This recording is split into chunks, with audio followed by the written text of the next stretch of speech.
The Yuyangs Regional Park, just down the road from Melbourne, seemed an unlikely setting for an army base. Left, right, left. However, just beyond those hills, the landscape was transformed to create some of the key scenes for the epic 10-hour miniseries The Pacific. HBO Films gave me an exclusive tour of this extraordinary set, which included a look at some of the goings-on off-camera.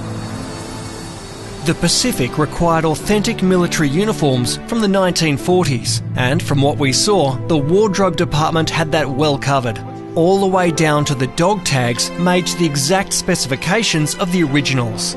Looking at some of the extras on set, the makeup team was also kept busy. Don't worry, that guy survived. Now, every soldier you'll see in the Pacific will not only be dressed the part, but they'll be armed with the appropriate World War II weaponry. And as we discovered at the on-set armoury, many of the weapons you'll see in the miniseries are in fact the real thing. We have prac and non-prac. Practical weapon will fire and non-prac will not fire. Anyone requiring use of these weapons for the film was required to sign in for them using special ID cards, which meant no loose cannons on set and no missing weapons at the end of the day.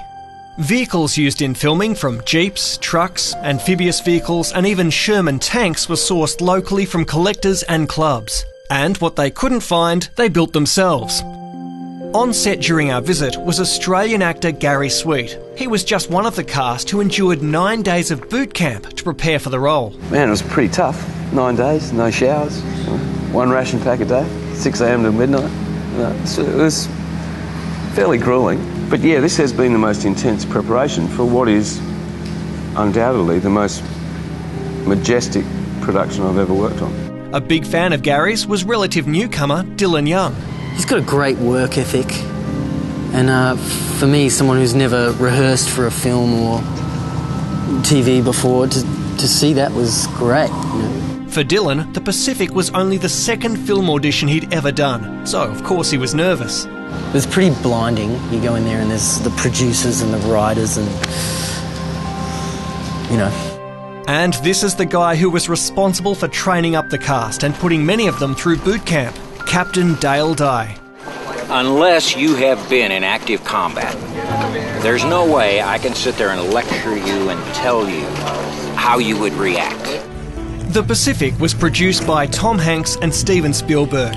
They weren't on set in Melbourne, however, writer David Hall says they were both heavily involved in the production. They're the best at what they do in the world, so it's invaluable.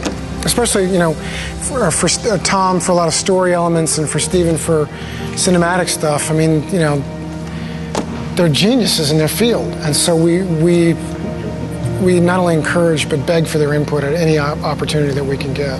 David also told us that Australia's climate made it a good choice as a filming location. Honestly, we've been very fortunate because the battlefields that we're portraying were unbearably hot and miserable.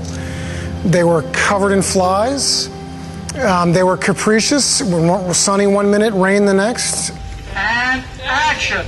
The Pacific has already aired on the 7 network, and now the 10-part series is available on Blu-ray and DVD.